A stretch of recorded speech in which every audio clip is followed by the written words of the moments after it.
Iniisip mo pa rin ba kung anong bansa ang susunod mong pagtatrabaho? Tara, turuan kita kung paano ka makakapagtrabaho sa bansang Taiwan. Aalamin natin kung paano ang proseso, good side and dark side sa bansang ito. Kung gusto mong mabilis makaalis o maiksi ang proseso at paghihintay sa pag-abroad, di mag-Taiwan ka na. Pag sinabing Taiwan, paglapag mo pa lang ng airport ay automatic magpapalit ka na ng status mo. From taken to single, from married to single. Maging loyal po tayo ha. Ang basic salary bilang isang factory worker dito ay tumataginting na 28,590 NTD. Pera po yan sa Taiwan ha. Kung sa palitan ngayong araw, ito ay katumbas ng 64,366 pesos. Ito yung sasahurin mo buwan-buwan. Bukod pa dito yung mga overtime pay mo. Kung masipag ka naman mag-overtime, takot ka sa pahinga, 24/7 kang nagtatrabaho, pwede ka sigurong sumahod dito na 60,000 to 70,000 pesos.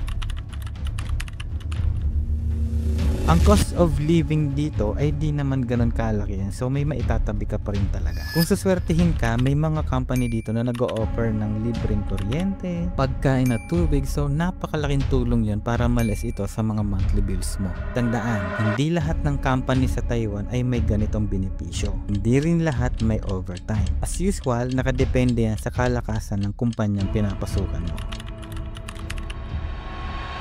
Usapang dormitory or boarding house naman. Isa sa dark side ay pwede mong makasama sa isang kwarto ang ibang lahi. Hindi naman lahat pero mailan-ilang kumpanya ang gumagawa nito. At isa pa, makakasama mo naman ang kapwa Pilipino pero madalas kayo rin ang naghihilahan pababa. Kaya bago ka maging isang bayaning OFW, isa sa mga dapat mong baunin ay ang pakikisama at pasensya. Hindi yung aasta-asta kang tagapagmana ng kumpanya.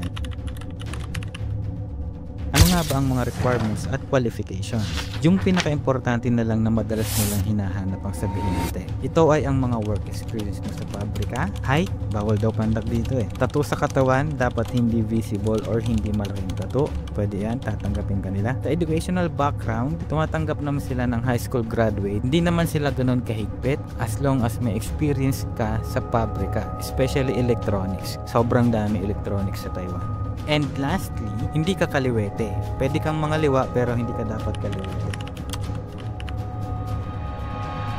Ang kagandahan dito ay hindi mo na kailangan aralin ang lingwahe nila. So tamang English na lang o kaya naman hand sign para sa communication. Paano nga ba ang proseso sa pag-a-apply? May dalawang paraan. Una, government to government process. Ito ang pinaka-safe at legal na paraan ng pag-a-apply sa kahit anong bansa na meron sila, hindi lang sa Taiwan. Hindi ko na pahabain pa. Pumunta ka lang sa website nila, i-check mo kung may hiring sa bansang gusto mong puntahan. Libre naman yan at no placement fee involved. Pangalawa, direct agency. Dito kailangan mong maging vigilante kasi may mga illegal recruiter pa rin sa mundo, so ingat pa rin. Pwede naman dito walk-in and online submission. Depende yan sa agency na pag-a-applyan mo. Pinaka-the best na paghahanap ng legit na agency ay dito mo makikita sa workabroad.ph. Punta ka lang dito sa website nila and then hanapin mo ang bansang Taiwan or preferred country mo.